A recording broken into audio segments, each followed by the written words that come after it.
Hey, House Call community, welcome back.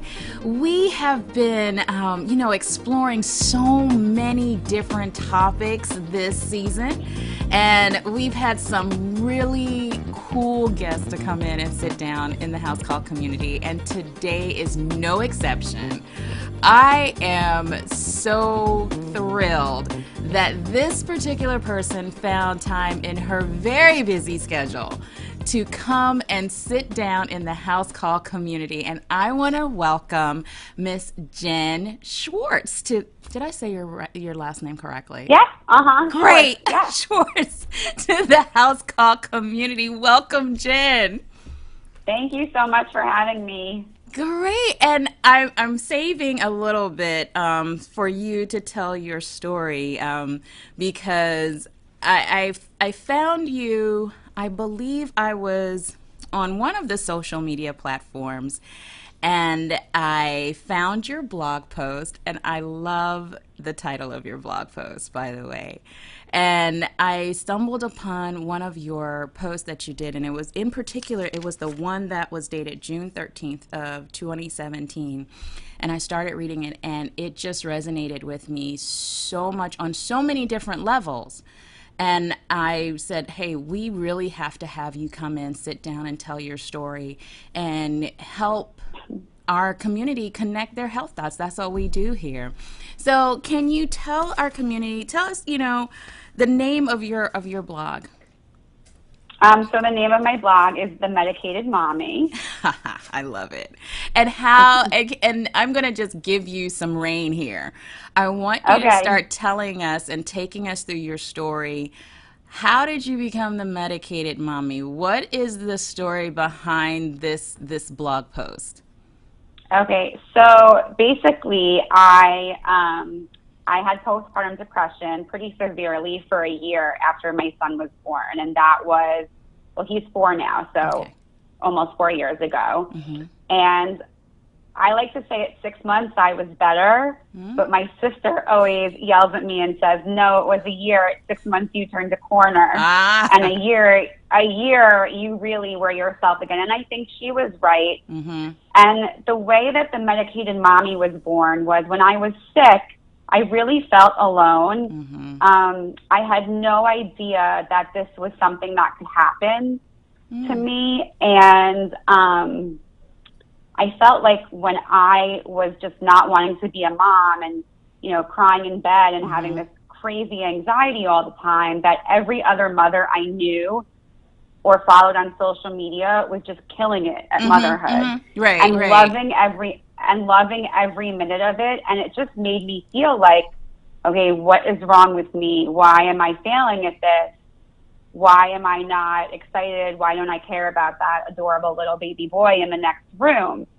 So I started going online and trying to find stories of other women who were going through or had went through the same things.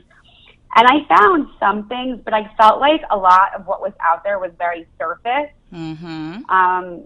Even celebrities who would say, I had postpartum depression, they didn't really say much about it. And I really wanted the nitty-gritty raw details. I wanted to know what these women were feeling, what they were going through, what it was like, what were they doing to get better, when did they get better, how long did it take?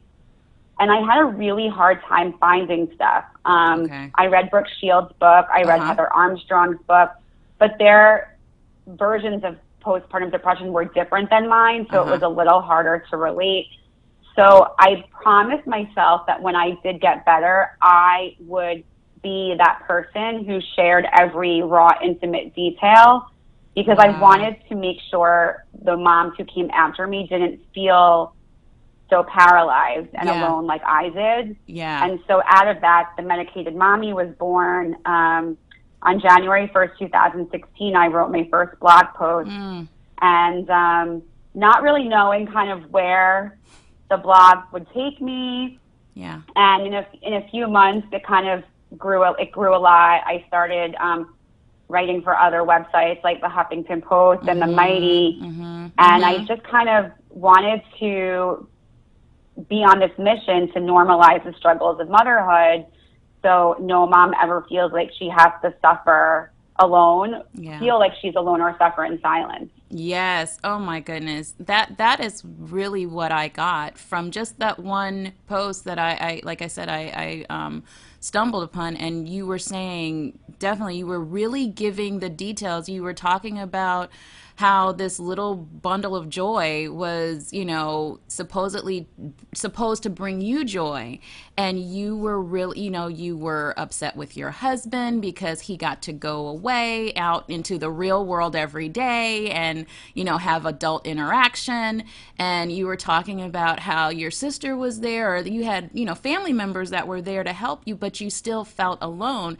And that's what really resonated with me, is that, like you said, we get this kind of fairy tale, Mm-hmm.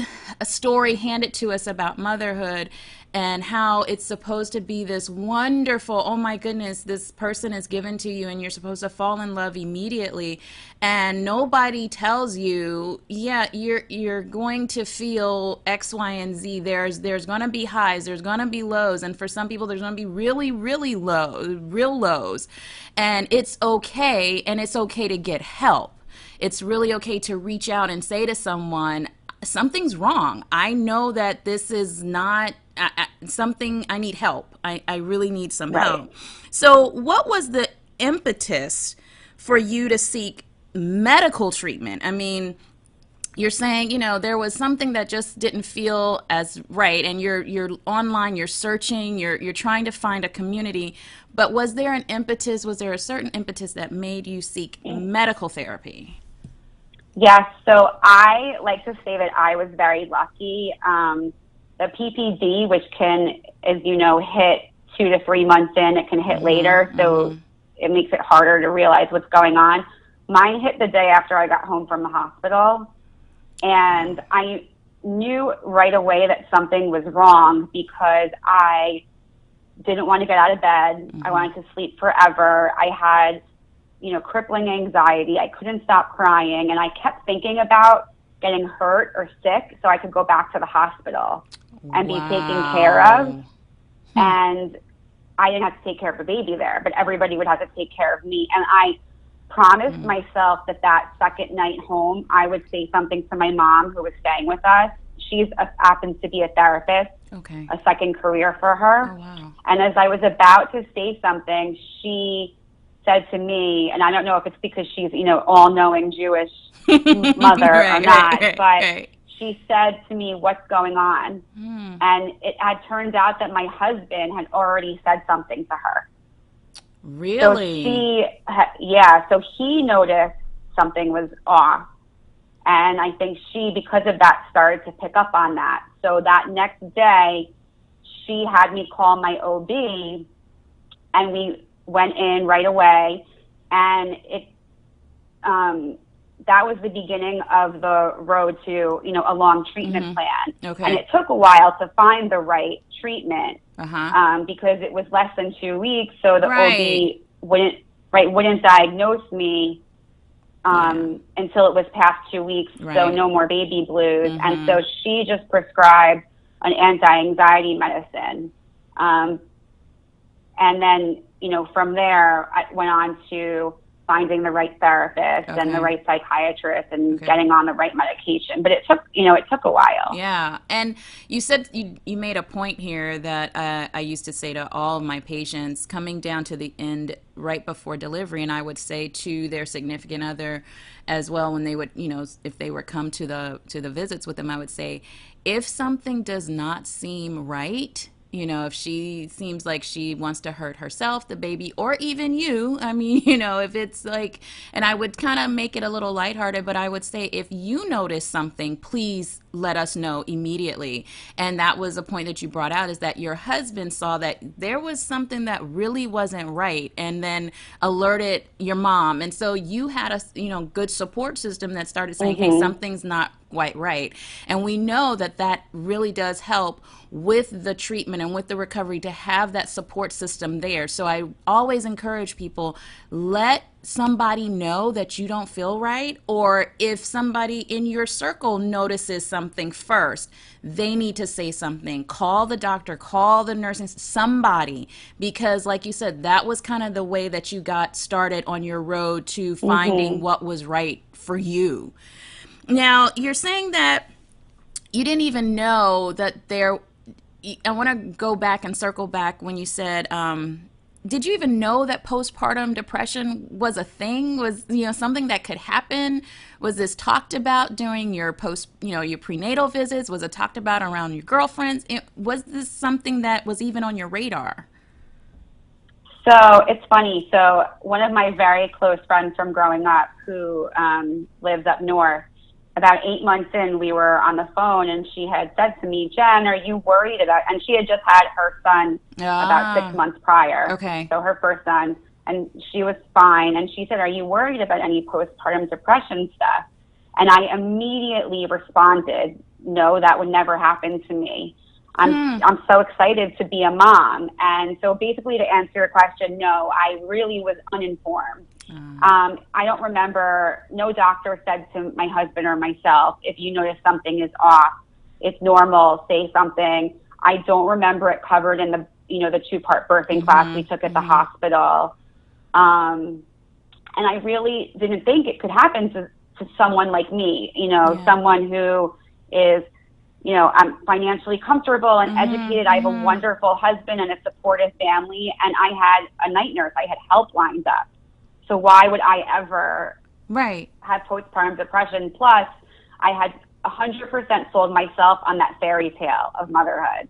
Yep. Right? I was going to bring my baby home and be madly in love, cooing on the floor with him, taking him everywhere, making his baby food, the breastfeeding champion. Yes. Right? And what happened instead was I quit breastfeeding after 5 days and barely left the house for 6 months, right? Wow. So it was a complete shock, I think, to my body, which is, I think, one of the reasons why I got sick in the first place. Yeah. So now you've gone to the doctor, they've started you on a path. Can you now tell us a little bit of how did that journey take you to a place where you found the right treatment and therapy and kind of pulled all of this together?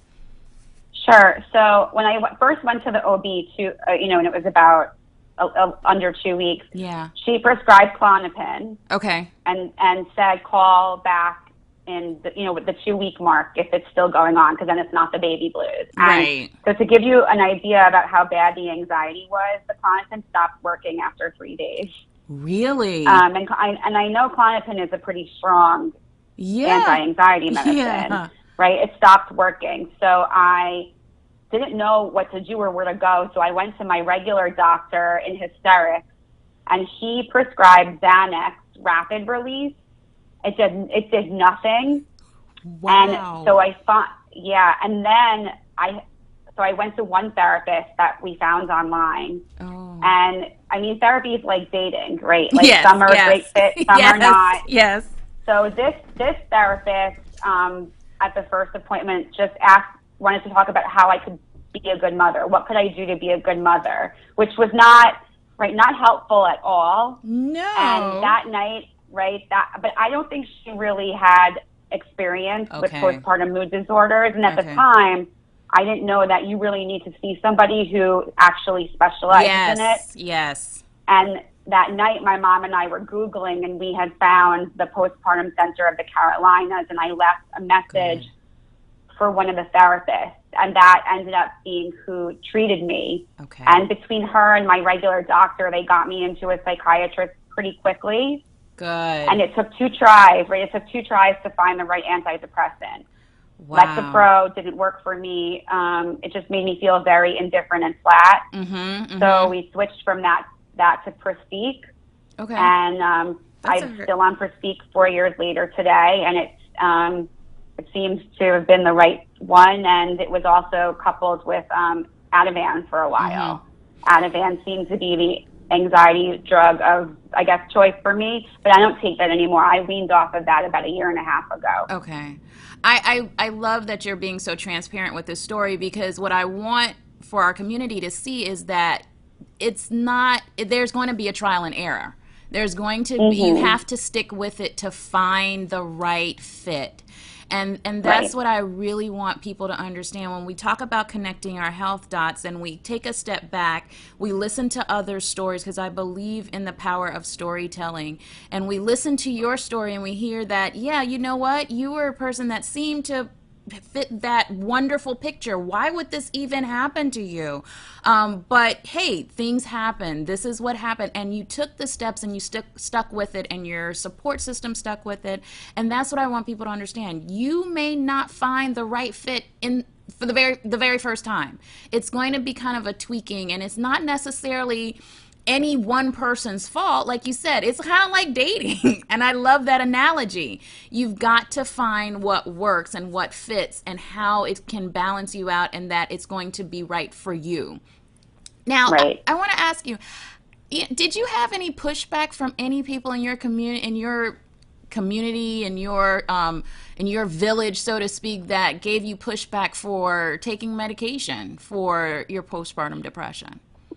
So, no. Okay. So I, again, was very lucky. I have family members who have taken or still do take medication, my mom being a therapist. So I had never taken medication before, and like you said, it was frustrating to have to kind of do the trial and error, because it does take a few weeks for the medicine to take effect. And when one's wrong, you have to wait another few weeks. But it obviously, it's worth it. And postpartum depression is not a one-size-fits-all illness. So what works for me is not going to work for someone else, and you have to figure out the best thing for you. So I did not get pushback. And I, like you said, I became very transparent about being on medication very early on. And I'm so open about it, hence, the name, the Medicated Mommy, because I think that it gets such a bad rap and it gets such a stigma. And I think people sometimes think it is being weak, but I completely think the opposite. I would wear a Post-it on my head that says I take antidepressants. I think it makes me. I think it makes me brave and strong, for taking care of myself, for my family, and getting the help I need. And it also, I think, taking that medication, I think, allowed me to kind of breathe a little while I did the other treatment with my therapist. And, I'm still on the medication today. I probably will be on it for most of my life, and I'm totally fine with that. And I want everyone to be, I think also more people are on medication than we realize. Yeah. So I think even people who give pushback, or even moms who judge or don't understand, I bet half of them are probably on some form of medication too. Yes. Right. And I honestly, and I know it's a little harsh, but I like to say that if you're going to judge me for taking medication, you're not somebody's opinion I could really take seriously, or, I like that. And I don't want them in my tribe, because what would have happened to me if I didn't take the medication, right? A diabetic is always going to take her insulin, right? People need treatment for illnesses, and postpartum depression is a real illness. Yes, I love that point. So you were talking a little earlier about where this blog has taken you. I want to just, if you'll just tell us a little bit, how has this blog, where has it taken you, and how have the doors been open, and what doors have been open, if you'd like to share that with us? Sure. So it's definitely still in its growing phase, but pretty early on, and I just started kind of writing very honestly on my own blog. I actually went to a women's sleepaway camp retreat it was just all women, called Camp Empowerment. And it was this amazing retreat at a sleepaway camp in Malibu, California. So you're staying in cabins with women you don't know, about 75 women, and they bring in all these experts, life coaches, relationship coaches, doctors, and, you learn all this information. And after that, I really just felt like a different person, whether my confidence level went up, or I just found my light. And I wrote an article and I submitted it to the Huffington Post called, can I curse or no? Yeah, go So ahead. I'll just, so it was called Fuck Disney World, Campowerment is the happiest place on earth. And I submitted it to Ariana Huffington before she left and started Thrive Global. And I heard back from her within 24 hours, and got my blogging rights at the Huffington Post. Whoa. So, which was great. So after that, I just tried my luck at other places like the Mighty, Yes, and love them. got a contributor post there. Now Thrive Global too, and then I also have submitted things here and there to Scary Mommy. I was Uh-huh. quoted on Cafe Mom. So slowly, this is my very first podcast. Oh, So thank you very much for having me. yay! So I, Yay! kind of going into this area now too. But so slowly, I've just kind of seen my writing get in more, go in more places. I wrote an article for Caveller about how, it's really complicated when you go to your son's bris with postpartum depression. Oh, So right, yes, so yes. so Wow. that's where I am right now. I have started my first book. Okay. Um, so I'm, it's very, very early stages, like, chapter 3 early Right, stages. But right. I intend to grow this to be a huge platform. Awesome. I really want everybody, no mom to ever feel ashamed of being Yes. medicated or just struggling in general, because Yes. the crazy thing is that it's so normal, and Yes. so many women get this, and I Yes. had no idea, and people still have no idea. That's right. That's right. I loved a line that you had in that blog post that I'm talking about on June 13th. And I wrote it down so I would not misquote it. And you said, the real reason I saved that notebook is so I could share its contents with other new moms who might be experiencing these same feelings and need concrete proof that they are normal, not alone, and will get better. I loved that. Oh, thank you. And so I'm looking at our time, and we're rounding the corner. We're going to wrap up this conversation. I have two things for you. I want to know, is there something in particular that you learned by going through? Is there something that stands out with your own experience that you've learned? I know you've probably learned so many life lessons, but is there something in particular that you've learned because you've gone through this experience that you feel you Yes. would never have learned otherwise?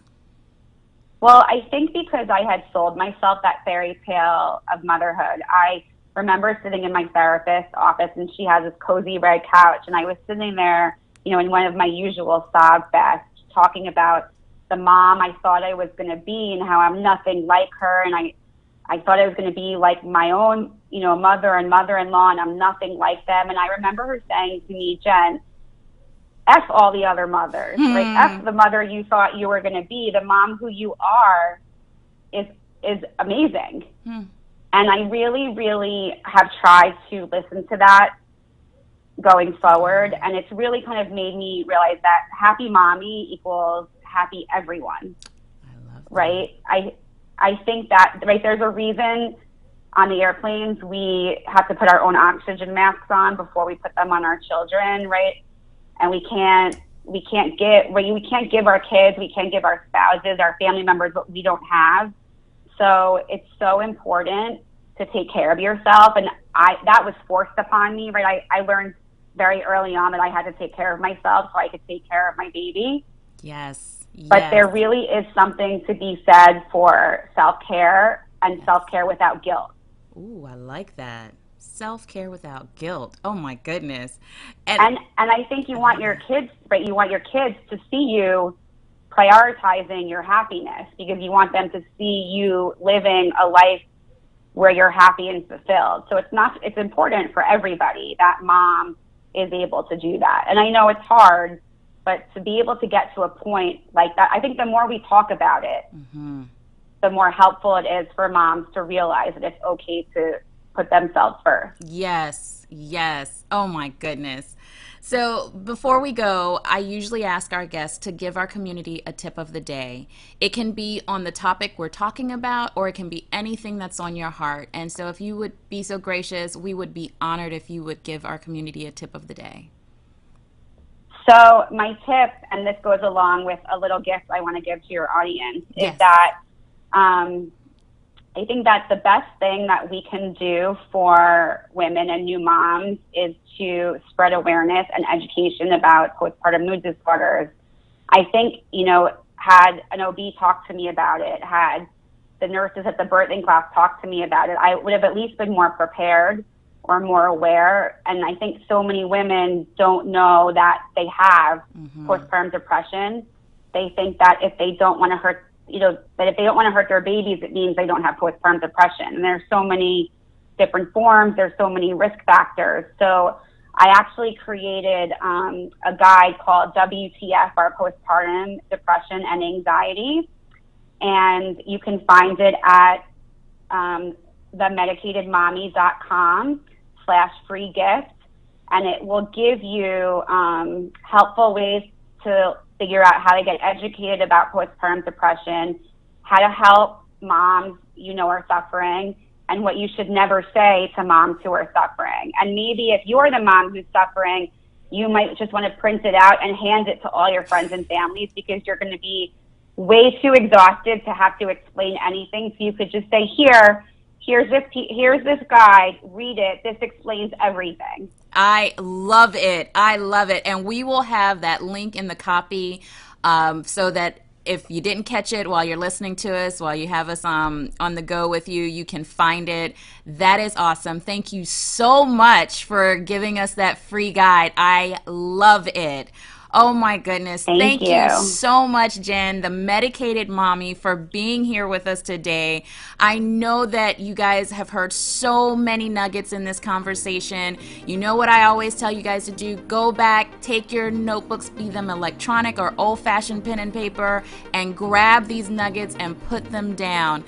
Thank you again for being here, and until we see you guys back here next time, bye now. Bye. Thank you.